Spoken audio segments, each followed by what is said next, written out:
지난 한 주간 정읍에는 어떤 일이 있었을까요? 또 우리 시민 생활에 유용한 정보는 무엇이 있을까요? 궁금하시다면 지신시 끝까지 시청 부탁드립니다. 20번째 시간 지금 시작합니다. 정읍시사 1면에서는요 9대 의회 후반기에 의장단을 새로 선출해야 되는데 박일 의원님, 황혜석 의원님, 이복형 의원님 이 세 분이 의장 선거에 유력하게 지금 떠오르고 있다는 이야기 있습니다.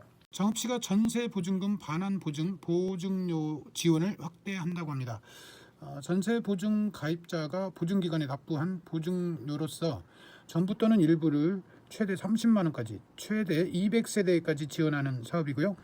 신청일 기준 주택도시보증공사나 주택금융공사, 서울보증보험을 통해서 전세보증금 반환 보증보험에 가입한 무주택 임차인에게 지원하는데요. 연소득이 청년은 5천만 원 이하, 청년 외에는 6천만 원 이하, 신혼부부에게는 7,500만 원 이하인 분들에게 지원합니다. 다만 민간 임대주택에 관한 특별법에 따른 등록 임대사업자의 임대주택에 거주하는 임차인이거나 주택 소유자, 법인 임차인 등은 제외되고요. 예산 소진 시까지 신청인 주소지 읍면사무소와 동주민센터에 신청하면 된다고 합니다. 정읍시의 지역사랑 상품권이 있죠. 그 중에 카드형 지역사랑 상품권으로 택시 요금 결제가 가능해졌다고 합니다. 난임 부부에게 희소식인데요. 냉동 난자 보조 생식술 시술비를 최대 2회, 회당 최대 100만 원까지 지원한다고 합니다. 지원 대상 부부는 보조 생식 시술 완료 후에 보건소를 방문해서 사후 지원 신청하면 되는데요. 신혼부부 또는 난임 진단을 받은 부부는 사전에 반드시 난임 부부 시술비 지원 신청을 해야 한다고 하네요. 자세한 사항은 정읍시 보건소 모자보건실 539-6126 539-6126으로 문의하시면 되겠습니다. 정읍시의 사회복지 통합조사 담당자들의 역량 강화 교육이 있었네요. 복지 욕구가 정말 많이 늘어나고 있고 또 이 제도를 제대로 몰라서 잘 연결을 못 해주는 경우가 있는데 이번 교육을 통해서 담당 공무원들의 능력이 좀 배가 되었기를 바람하지 않습니다. 우리 정읍의 농가들이 각종 유기농 대회에서 우수한 성적을 거두었다고 합니다. 정길남 농가가 장관상, 황진희 농장의 둥근마를 가지고 농수산유통공사 사장상을 받으신 이 두 분의 사진이 실려 있네요. 두 분 축하드립니다. 서울특별시 청소년들이 정읍을 찾아서 정읍의 역사 문화 탐방을 진행했네요. 서울시와 정읍시 간의 교류의 일환으로 진행되는 사업이고요. 다음 달 4일부터 5일까지는 우리 정읍 청소년들이 30명이 서울을 방문해서 서울시의 역사 문화 탐방을 할 예정이라고 합니다.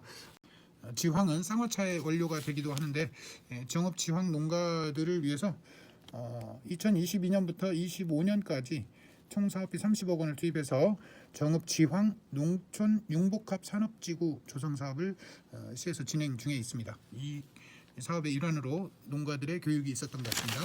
정읍신문 1면에서는요 10여 년째 기초질서 지키기에 대해서 정읍신문이 계속 관심을 갖고 있는 이유에 대해서 설명을 해놨네요. 시내의 불법 주정차 현상에 대해서 정말 강력한 단속과 시민의식의 변화가 필요하다는 주장입니다. 우체국 얘기인데요. 일반 우편물은 분실해도 책임을 못 지니 빠른 우편으로 보내라 라고 하는 우체국 직원들의 이야기가 정말 바른 얘기인지 비판적인 기사가 있습니다. 일반 우편 요금은 5g 기준에 460원인 반면에 빠른 우편이나 등기는 5g 기준에 3,640원, 그래서 3,180원이나 비싼데 우체국 직원들이 빠른 우편으로 보내기를 권고한다는 거죠. 왜 그런가 봤더니 일반 우편은 최대 4일, 빠른 우편은 하루가 소요된다고 합니다. 그래서 우체국 직원들은 빠른 우편을 권고를 하는데 이게 이제 일반 우편물은 전산 관리가 되지 않아서 그래서 수취인도 확인할 수가 없기 때문에 분실이 불가피하다고 합니다. 자, 그런데 일반 우편물이라도 정확하게 수취인에게 전달해 줘야 되는 게 공공기관인 우체국의 역할일 텐데 빠른 우편으로 보내라고 하는 것은 우체국이 수익 사업을 위해서 그런 것 아니냐라는 비판이 있습니다. 자, 일제강점기의 수탈의 현장을 고스란히 지켜낸 부정읍면사무소 건물을 왜 국가등록문화재로 등록이 안 되는가라고 하는 기사가 있네요. 옛 정읍 면사무소 건물이 지금 폐허 상태로 방치되고 있는 모습 같습니다. 개인 소유로 되어 있는데 빠른 시간 안에 국가등록문화재 지정을 받아서 잘 관리되기를 바랍니다. 자, 지난 현충일에 감곡면의 농가주택에서 대형 화재가 발생해서 주택이 전소되고 창고 일부가 소실되고 승용차 한 대가 전소되고 하는 등의 피해가 있었던 것 같습니다. 화재 조심하시기 바랍니다. 자, 아는 동생이 급히 돈을 빌려달라고 해서 돈을 찾아서 보내려고 했었는데 정읍 상동농협 지점의 이모 주임이 슬기롭게 대처해서 보이스피싱 피해를 막았다고 합니다. 그래서 정읍경찰서 김한곤 서장님이 직접 정읍농협 상동 지점을 찾아서 피해를 예방한 이모 주임에게 감사장을 전달했다고 합니다. 아이고, 수고하셨습니다. 고맙습니다. 정우중학교 4회 졸업생이면서 사업가인 켈리 채 씨, 한국명 최금래 씨인데요. 이분이 그 후배를 사랑하는 마음으로 기부금 2천만 원을 보내주셨는데 정우중학교의 전교생과 교직원이 일본으로 해외 체험 학습을 다녀왔다고 합니다. 켈리 채 씨는 말이죠, 웰싱킹이라는 책을 쓰신 분인데 이분이 우리 정읍 출신이에요. 여성분인데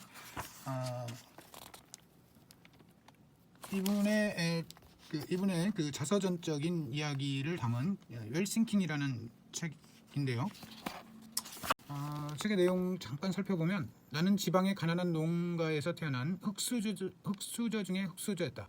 부모님은 매일 눈코뜰 새 없이 일하며 우리 6남매를 힘겹게 키워야만 했다. 내가 보고 배운 것은 소처럼 일하고도 다음 끼니와 육성회비를 걱정해야 하는 농부의 삶뿐이었다. 고등학교도 갈 수 없어 소녀공으로 낮에는 공장에서 일하고 밤에는 야간 고등학교에서 공부하며 힘겨운 시절을 보냈다. 성인이 되어서 어쩌다 시작하게 된 사업으로 10억 원의 빚만 떠안게 되었다. 그때 나이가 30대 후반이었다. 이런 나에게 어떤 희망이 있을까? 차라리 죽는 게 더 낫다고 생각한 날들이었다. 하지만 나는 그 순간에도 삶을 포기하지 않았다. 다시 한번 엄마를 위해 살아내겠다고 굳게 마음먹었다. 자, 이분이 이제 프랑스에 가셔서 고생해서 또 그런 과정에서 큰 사업가가 되셔가지고 성공한 그런 얘기를 담고 있습니다. 자, 켈리 채 씨가 정말 성공한 이후에도 우리 고향의 후배들을 위해서 좋은 일을 해주고 계신 것 같습니다. 고맙습니다.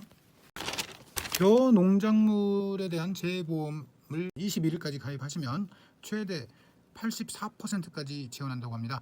농가에서는 16%만 부담하면 되니까 많은 이용 바라겠습니다. 정읍시에서는 물가 안정과 지역경제 활성화를 위해서 착한 가격업소를 지원하는데요. 25개소를 지정한다고 합니다.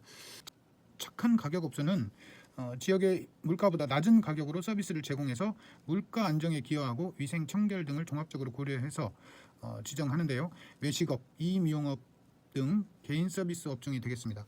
1592년 6월 임진왜란 때죠. 전주 사고에 보관하고 있었던 조선 왕조실록 805권을 내장사 용굴남으로 옮겼던 분들이 계세요. 정읍 태인의 선비인 안희, 손옥록 님과 희묵대사 이 세 분이 그 조선 왕조실록을 옮김으로써 세계문화유산인 조선 왕조실록이 온전히 보존될 수 있었죠. 이를 기념하기 위해서 만들어진 날이 문화재의 날입니다. 6월 22일이죠. 뜻깊은 행사가 잘 진행됐으면 좋겠습니다. 지신시 20번째 시간 끝까지 시청해주신 애청자 여러분께 감사드리고요. 날씨가 많이 더워졌는데 건강관리 잘 하셨다가 또 다음 시간에 만나 뵙도록 하겠습니다. 여러분 고맙습니다. 안녕히 계세요.